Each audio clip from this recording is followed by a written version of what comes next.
In today's video, I'm going to teach you how to change all layers to one color in AutoCAD.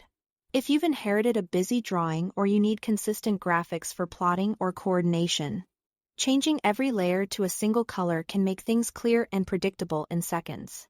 Here is how to do it cleanly and confidently. First, open the Layer Properties Manager.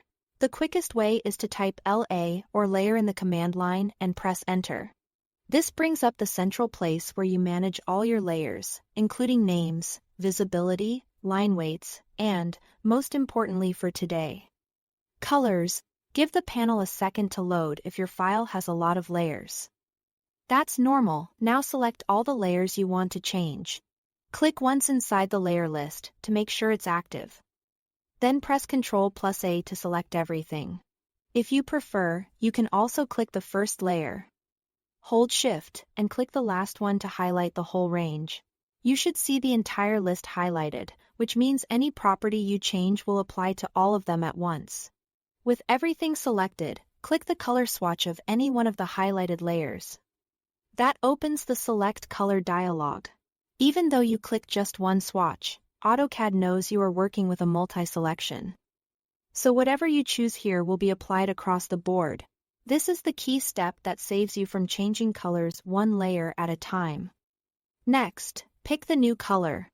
For simple, high-contrast drawings, you can use white or black.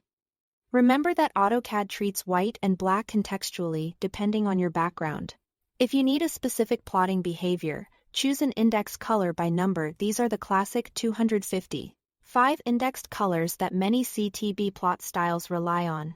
For example, a standard color like 7 behaves as white on a dark background and black on a light one, which is great for visibility. Once you've made your selection, click OK to confirm. Now you see that all layers have changed to the new color.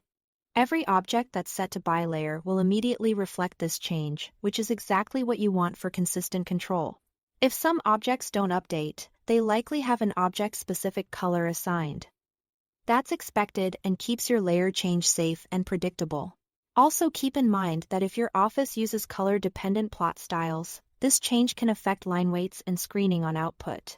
So it's a powerful way to standardize a drawing quickly. That's it. Thanks for watching.